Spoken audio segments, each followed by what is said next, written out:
नमस्कार साथियों, मैं दर्शन सिंह। आज हम बात करेंगे ऐसे विषय को लेकर जो न्यू नोएडा की जो प्लानिंग है उसमें कहीं ना कहीं किसान कंफ्यूज है इस बात को लेकर कि आखिर मैं अपनी जमीन पर ही बाउंड्री करूं तो मेरी जमीन पर हुई बाउंड्री को प्राधिकरण क्यों तोड़ देगा। जी बिल्कुल, तो यही एक विषय है जिस पर आज हम इस वीडियो में बात करेंगे। ऐसा है कि अगर देखा जाए तो ये प्लानिंग लगभग 2005 की शुरुआत से चल रही है। पहले सर्वे किया गया न्यू नोएडा बसाने के लिए, फिर उसके बाद सर्वे हुआ 2014-2015 में, फिर उसके बाद सर्वे हुआ 2023-2024 में। तो तीनों ही सर्वे से ये अंदाजा लगाया गया कि आखिरकार जो न्यू नोएडा का डेवलपमेंट होना है, यहां क्षेत्र किस तरह से विकास कर रहा है। क्योंकि हम सभी जानते हैं, जहां हम जिस गांव में वास करते हैं, कहीं ना कहीं सभी की ये कोशिश होती है कि यदि आप गांव में अंदर रहते हैं और गांव के ही समीप आपकी आबादी में कृषि भूमि है या आबादी के बिल्कुल पास कोई ऐसी कृषि भूमि है जिस पर आप कहीं ना कहीं अपना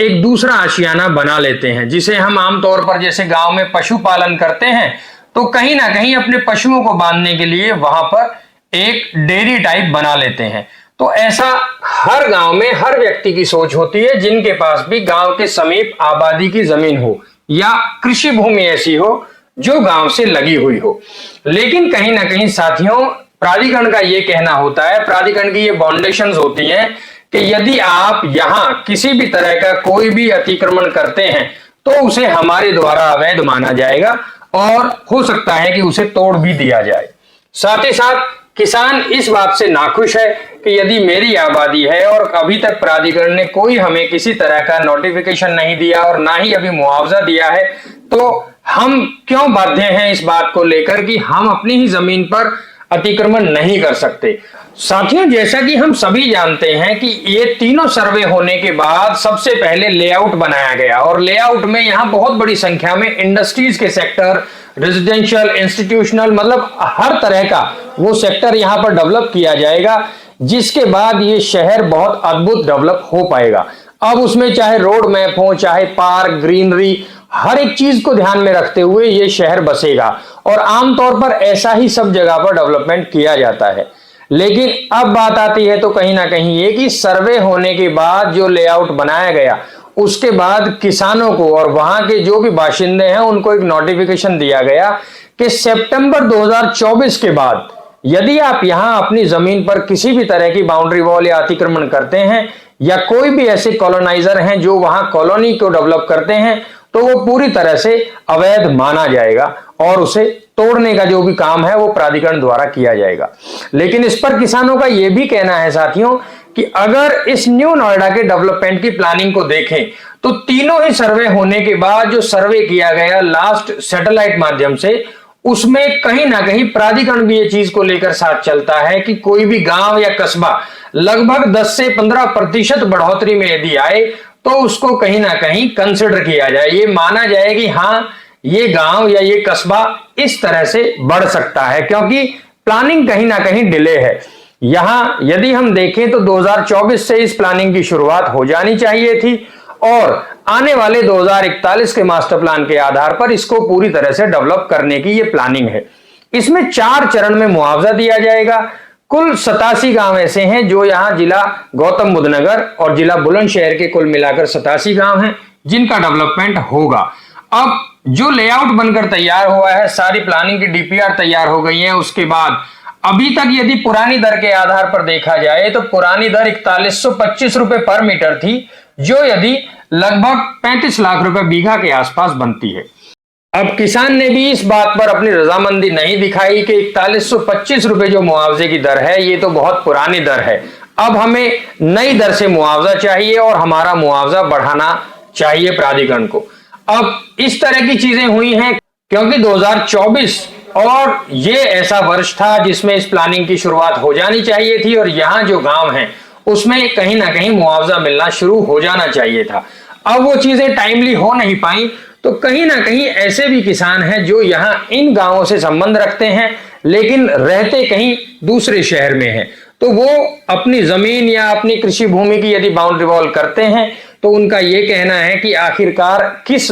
हक से प्राधिकरण ये कहता है कि हम ये बाउंड्री वॉल्स तोड़ देंगे। साथियों, क्योंकि नोटिफिकेशन के आधार पर सितंबर 2024 के बाद जो भी अतिक्रमण है वो पूरी तरह से अवैध है, ऐसा प्राधिकरण का कहना है। लेकिन यदि आप कहीं भी अपने गांव के आसपास किसी तरह की बाउंड्री वॉल्स करते हैं तो प्राधिकरण उसे अमान्य करेगा, और आप यदि इस बात से नाखुश हैं तो कहीं ना कहीं चीजें खराब होने की उम्मीद है। क्योंकि यदि जिस तरह से आपके यहां आपके गांव के आसपास डेवलपमेंट होना है तो आप सभी जो लेआउट है या कहीं भी कोई भी व्यक्ति यदि किसी तरह का अतिक्रमण करता है या जो कॉलोनाइजर वहां उस क्षेत्र में जाके डेवलपमेंट करते हैं, कॉलोनी डेवलप करते हैं, तो आप और हम भली भांति जानते हैं कि कहीं ना कहीं हम प्राधिकरण का जो लेआउट है उसे इफेक्टिव करेंगे। और इसमें होगा क्या कि जो भी इंडस्ट्रीज या जो भी सेक्टर्स वहां डेवलप किए जाएंगे वो पूरी तरह से इफेक्टिव हो जाएंगे और वहां उसे पर्याप्त मात्रा में जमीन नहीं मिल पाएगी, और यदि जमीन नहीं मिल पाएगी तो प्राधिकरण वो सेक्टर वहां डेवलप नहीं कर पाएगी। तो असल में आखिरकार नुकसान किसका हुआ? हमारा, क्योंकि हमारे गांव के आसपास जो विकास होना है वो विकास कहीं ना कहीं हो नहीं पाएगा। तो आप सभी से यही कहना है कि यदि हम प्राधिकरण को ये जमीन देते हैं और अच्छे से प्राधिकरण वहां पर डेवलपमेंट कर पाता है तो भविष्य में उसका फायदा भी कहीं ना कहीं हमें ही देखने को मिलेगा। क्योंकि आप ग्रेटर नोएडा में यदि आप देखें या नोएडा में देखें तो डेवलपमेंट से पहले यहां भी बहुत अधिक संख्या में गांव हैं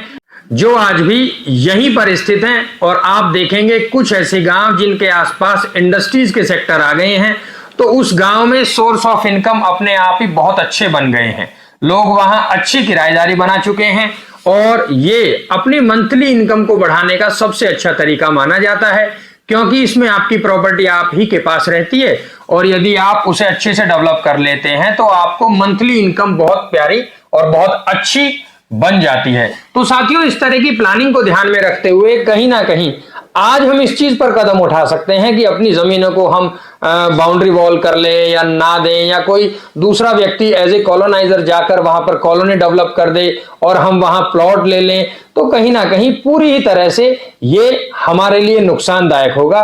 तो आप सभी से यही है, आप बिल्कुल अपनी जगह सही हैं। यदि किसान ये कहता है कि जो मुआवजे की दर है वो पुरानी है, मुआवजा बढ़ा दिया जाए। इसके लिए भी ध्यान में रखते हुए नोएडा प्राधिकरण ने इसमें मुआवजा बढ़ाने की जो मंजूरी है उसको शासन को भेज दिया है। जल्द ही शासन की रजामंदी के बाद मुआवजा बढ़ा भी दिया जाएगा। तो आप सभी को यहां होने वाले डेवलपमेंट के लिए शुभकामनाएं। और साथियों, यदि आप यहां निवेश करना चाहते हैं तो नीचे स्क्रीन पर हमारा नंबर दिया गया है, आप ये नंबर डाल करके वो जानकारी ले सकते हैं। आप कहां किस तरह से निवेश कर सकते हैं, इसमें अर्बन ग्रुप आपकी पूरी सहायता करेगा। साथियों, यदि आप यहां निवेश करें तो आबादी में करें या कृषि भूमि में करें, वो आपके लिए सबसे सुरक्षित निवेश होगा, क्योंकि भविष्य में उसमें दो ही फायदे हैं। जो आबादी की भूमि है उसमें आप अपने लिए उसे डेवलप कर सकते हैं, वो फ्री होल्ड प्रॉपर्टी होती है और प्राधिकरण के हर नियम से बाहर होती है। उसी तरह से यदि आप कृषि भूमि में निवेश करते हैं तो जब तक मुआवजा नहीं मिलता तब तक आप वहां फसल उगा सकते हैं। उसके बाद जैसे ही आपको वहां अधिग्रहण किया जाएगा तो वहां आपको आपकी प्रॉपर्टी का मुआवजा मिल जाएगा। तो ये दोनों ही सुरक्षित निवेश हैं, इसमें आप बिल्कुल अच्छे से निवेश करें और प्रॉपर्टी की गुणवत्ता चेक करने के बाद ही आप निवेश करें। इसी के साथ आप सभी के लिए नमस्कार।